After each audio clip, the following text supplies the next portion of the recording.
नमस्कार मित्रों, आप लोगों का स्वागत है कानू ज्ञान चैनल पर। और मैं आज आप लोगों के सामने क्लास 9 में भी ये आता है और 10 में भी आता है। अक्सर करके 10 में जो फाइनल एग्ज़ाम होता है, एग्ज़ाम में अक्सर ये जो भाव पल्लवन आप लोगों के सामने आज मैं पेश करने वाला हूँ, जो दिखाने वाला हूँ, जो बोलने वाला हूँ, जो आप लोगों को सामने पेश करने वाला हूँ, वो अक्सर एग्ज़ाम में आता है।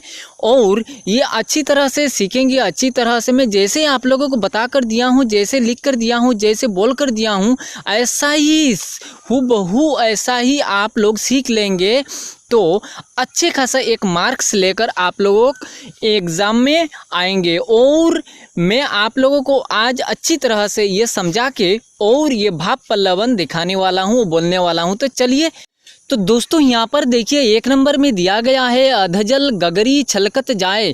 दोस्तों ध्यान रखिए, मैं जैसे आप लोगों को समझा कर दे रहा हूँ, जैसे बता कर दे रहा हूँ, आप लोग ध्यान से और बारीकी से समझने की कोशिश करिए तो दिमाग में पूरा सेट हो जाएगा और सीखने में आसानी होगा और लिखने में भी आसानी होगा। तो चलिए इसका आंसर कैसे है जानते हैं। तो दोस्तों इसका आंसर ध्यान से सुनिए। जिनमें ज्ञान धन और बल का अभाव है वही अपने ज्ञान धन और बल की प्रशंसा करते फिरते हैं।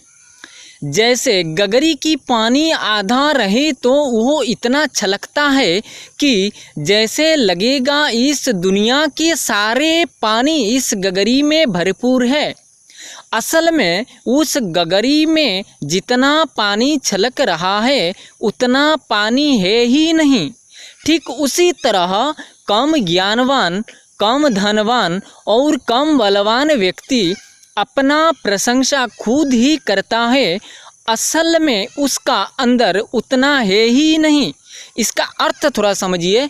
यानी गगरी का मतलब यहाँ पर यह बताया गया है कि कलश जो रहती है, वो जो पानी लाया जाता है, एक पात्र है, मतलब उसी पात्र में अगर आधे गगरी पानी रहेगा, अगर उस पानी कोई लेकर जाएगा एक जगह से दूसरी जगह पर तो वो ज़्यादा छलकता है, इतना आवाज़ करता है कि लगेगा कि इसका अंदर बहुत ज़्यादा पानी है। असल में कोई निहार के अच्छी तरह से देखने की कोशिश करेगा उसका अंदर तो उतना पानी है ही नहीं जितना छलक रहा है। उसी तरह कम ज्ञान वाला और कम धन, कम बलवान वाला इतना छलकता है और अपने को इतना बड़ाई करता है कि लगेगा समाज के सामने इतना बड़ाई करेगा कि लगेगा उसका अंदर बहुत भरपूर सब कुछ है, यानी धन भी है, बल भी है और उसका बहुत ज्ञान भी है। असल में उतना है ही नहीं, जितना छलक रहा है उतना है ही नहीं। तो चलिए उसके बाद में नेक्स्ट क्या है वो जानते हैं।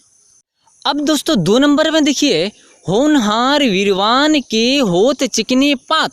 उसके आंसर चलिए जानते हैं। दोस्तों अब 2 का आंसर जानिए। प्रतिभाशाली व्यक्तियों के लक्षण बचपन में ही प्रकट हो जाता है। बचपन में ही उन व्यक्तियों की होनहार पता चलता है, उनकी लक्षण, उनकी गुण, उनकी स्वभाव से। जैसे विवेकानंद बचपन से ही दयालु और निर्भीक थे और भविष्य में जाकर वही बालक विश्वविख्यात हुए। वो बचपन से ही प्रतिभाशाली थे। यानी इसका अर्थ यही होता है, जो व्यक्ति सरल स्वभाव के होता है, अच्छा होता है, उसका बचपन में ही गुण कुछ उभर कर निकल कर आती है। जैसे स्वभाव अच्छा होना और अच्छे बुराई की निहारना, वो बचपन में ही कुछ लोगों की दुर्दशा देखकर, उसकी परिस्थिति देखकर, उसकी स्वभाव देखकर अपने सामने उभर कर आती है और लोग उससे अंदाज़ा लगा लेते हैं। उसी तरह विवेकानंद की बात यहाँ पर कहा जा रहा है कि वो बचपन में दयालु थे और बचपन में ही निर्भीक थे। यानी लोगों की मदद करना और सामने जाकर किसी के सामने सही जो बात होती है वो बात को बोलना उनका बचपन में ही आदत था। इसीलिए उनको ये उदाहरण के स्वरूप में यहाँ पर जोड़ा गया है। तो चलिए दोस्तों, अच्छी तरह से मैं उम्मीद करता हूँ आप लोग समझे हैं और मैं ये आशा करता हूँ एक वीडियो में एक लाइक करिए। और चलिए अब 3 में क्या है वो जानते हैं। 3 में देखिए दोस्तों, अब पछताए क्या हो जब चिड़िया चूक गई खेत। दोस्तों ये एक बहुत इम्पोर्टेंट है, आप लोग अच्छी तरह से सीखने की कोशिश करिए। चलिए इसका आंसर क्या जानते हैं। दोस्तों 3 का आंसर देखिए, कुछ भी काम करने से पहले हम लोगों को सोच समझ कर वो काम करना चाहिए, भविष्य में जाकर पछताना ना पड़े। काम बिगड़ जाने से पछताने से कोई फ़ायदा नहीं होता। हमें कभी ऐसा काम नहीं करना चाहिए जिससे आगे चलकर हमें पछताना पड़े। समय रहते ही हमें अपनी गलतियों को सुधारना चाहिए, तब जाकर भविष्य में कभी पछताना नहीं पड़ेगा। दोस्तों, इसका अर्थ थोड़ा समझने की कोशिश करिए।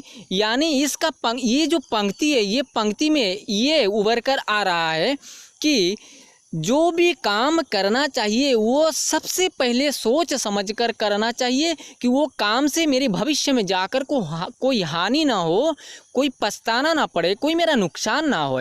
इसीलिए सबसे पहले वो काम करने से पहले हमें सुधार लेना चाहिए कि भविष्य में जाकर वो काम से मुझे पछताना ना पड़े। तो चलिए अब 4 में क्या है वो जानते हैं। दोस्तों 4 में देखिए, जाको राखे साइया मार सके ना कोई। दोस्तों अब 4 का आंसर देखिए, अगर भगवान आपको बचाने वाले होंगे तो दुनिया की कोई भी संकट आपको बिगाड़ नहीं पाएगा। जिसका भगवान रक्षक हैं उसका कोई कुछ नहीं बिगाड़ सकता। जीवन में विपत्ति आने पर भी हमें कभी घबराना नहीं चाहिए, क्योंकि भगवान हमारी रक्षा हमेशा करते हैं।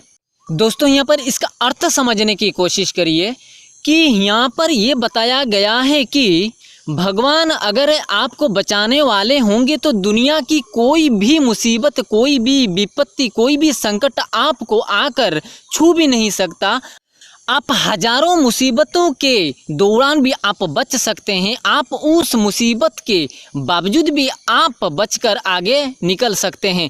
इसीलिए यहाँ पर जाको राखे साइया मार सके ना कोई, ये बात बताया गया है कि भगवान जिसको रखने वाले होते हैं उसका कोई मार नहीं सकता। तो दोस्तों यहाँ पर ख़त्म करता हूँ और आप लोगों को एक बात बता दूँ कि वीडियो अच्छे लगे तो आप लोग शेयर करिए और चैनल को सब्सक्राइब नहीं किए तो चैनल को सब्सक्राइब करके बेल आइकन क्लिक करके रख दीजिए। जब भी मैं वीडियो अपलोड करूँ आप लोग तुरंत पा सकेंगे। तो आज के लिए धन्यवाद मित्रों, मिलूँगा अगले दिन। तब तक के लिए सुस्त रहिए, पढ़ते रहिए।